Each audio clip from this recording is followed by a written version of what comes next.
Hello! Quel est selon toi l'ingrédient qui est indispensable à la réussite de n'importe quel projet?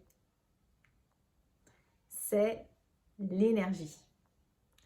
Dans cette vidéo, j'ai envie de te présenter 3 types d'énergie, en tout cas 3 façons de développer ton énergie. Car effectivement, si tu n'es pas dans une certaine énergie, si tu n'as pas de force, si tu n'as pas d'intention, si tu n'es pas dans une certaine dynamique, si tu n'es pas en mouvement, difficile d'aller atteindre tes objectifs, même s'ils sont posés sur le papier, même si tu as une vision de ouf. Voilà, donc vraiment l'énergie c'est complètement vital et je sais que tu le sais, mais ça fait toujours du bien de se le redire.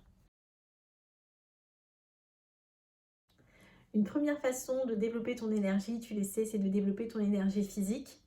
Et donc ça commence par quoi? Ça commence assez étonnamment par suffisamment bien dormir. Suffisamment bien dormir, bien manger, bien bouger, boire beaucoup d'eau, arrêter le sucre.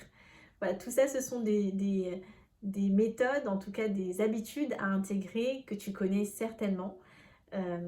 Et bien sûr que tout ça va impacter ton niveau d'énergie et bien sûr que tout ça va impacter ton efficacité, va impacter ta capacité de focus, va impacter ta capacité de concentration et t'aider à aller beaucoup plus loin pour atteindre tes objectifs. Donc vraiment ne sous-estime pas l'importance de ces habitudes si tu as envie d'aller loin, voire très loin dans tes projets professionnels ou personnels. Une deuxième façon que je trouve vraiment importante et intéressante de développer ton énergie, c'est aussi par rapport aux personnes que tu fréquentes. Étonnamment, mais moi je l'ai vérifié en tout cas, les relations que tu entretiens, et peut-être a priori en premier avec toi-même, sont hyper importantes par rapport à ton niveau d'énergie. Il y a des personnes, tu les rencontres, tu parles avec elles, elles te drainent ton énergie vers le bas, elles t'épuisent. Et puis il y a des personnes avec qui tu parles, avec qui tu interagis, bah, elles te boostent vraiment, elles te donnent l'énergie, elles te donnent envie, elles te revigorent, elles sont pleines de soleil. Et donc vraiment, choisis bien, moi j'ai envie de te dire, choisis bien les personnes avec qui tu passes du temps, parce que certaines vont te donner de l'énergie et d'autres non, et ça c'est quand même hyper important. Enfin, une troisième façon de développer ton énergie, j'ai envie de dire que c'est un petit peu, je ne sais pas si c'est de l'énergie spirituelle ou en tout cas ton énergie intérieure.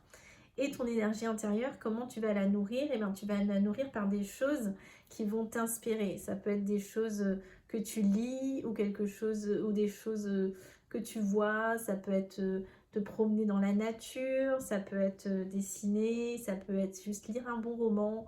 Mais en tout cas, sache que les choses que tu lis, que tu vois, que tu regardes, que tu entends, impactent ton intériorité et même à un niveau inconscient, elles vont impacter une certaine énergie, une certaine vibration en toi. Donc vraiment, choisis bien aussi les choses que tu fais entrer en toi, en fait, finalement, ce que tu vois, ce que tu entends, voilà, ce qui t'entoure, voilà, ton environnement. Euh, donc voilà, donc c'est 3 façons de développer ton énergie, voilà, par le physique, par le relationnel et aussi par voilà, les choses qui t'entourent ou qui t'inspirent et qui vont grandir une certaine dimension en toi.